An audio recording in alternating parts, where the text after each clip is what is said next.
Hi, scholars. We are continuing our Lemony Snicket's book. We are in chapter 5. We are on page 56, and we're about halfway through page 56 where it says he calls us orphans. When we left off yesterday, the Baudelaire children decided to go to Mr. Poe and see if he would help them get away from Count Olaf. Okay, and they're sharing the terrible things that he does to them. He calls us orphans. He has terrible friends. He's always asking about our money. Poco. This was from Sunny. Mr. Poe put up his hands to indicate that he heard enough. Children, children, he said, you must give yourselves time to adjust to your new home. You've only been there a few days. We have been there long enough to know Count Olaf is a bad man, Klaus said. Mr. Poe sighed and looked at each of the three children. His face was kind, but it didn't look like he really believed what the Baudelaire orphans were saying. Were you familiar with the Latin term in loco parentis, he asked. Violet and Sunny looked at Klaus. The biggest reader of the three, he was the most likely to know vocabulary words and foreign phrases. Something about trains, he asked. Maybe Mr. Poe was going to take them by train to another relative. Mr. Poe shook his head. In loco parentis means acting in the role of parent, he said. It is a legal term and it applies to Count Olaf. Now that you are in his care, the Count must raise you using any methods he sees fit. I'm sorry if your parents did not make you do any household chores, or if you never saw them drink any wine, or if you like their friends better than Count Olaf's friends. But these are things that you must get used to, as Count Olaf is acting in loco parentis. Understand? But he struck my brother, Violet said. Look at his face.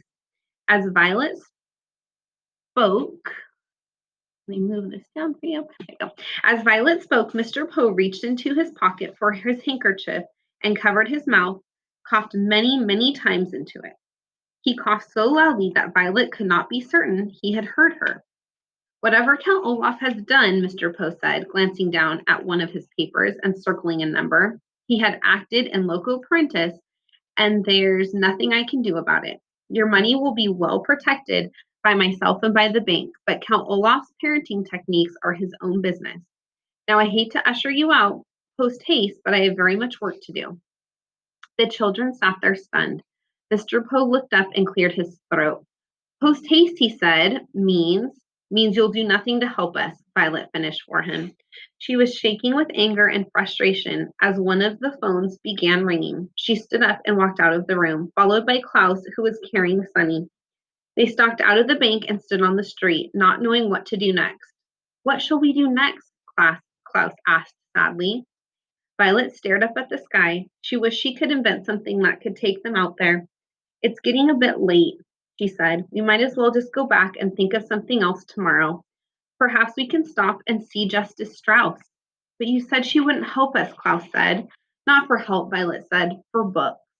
It is very useful when one is young to learn the difference between literally and figuratively. If something happens literally, it actually happens.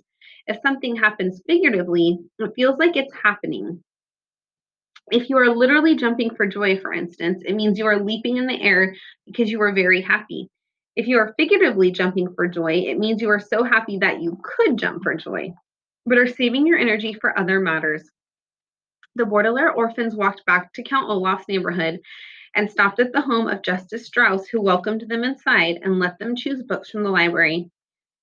Violet chose several about mechanical inventions, Klaus chose several about wolves, and Sunny found a book with many pictures of teeth inside. Then they went to their room and crowded together on one bed, reading intently and happily. Figuratively, they escaped from Count Olaf and their miserable existence. They did not literally escape, because they were still in the house and vulnerable to Olaf's evil and loco parentis ways, but immersing themselves in their favorite reading topics. They fell far away from their predicament as if they had escaped. In the situation of the orphans, figuratively escaping was not enough. Of course, but at the end of a tiring and hopeless day, it would have to do. Violet, Klaus, and Sunny read their books and in the back of their minds hoped that soon their figurative escape would eventually turn into a literal one.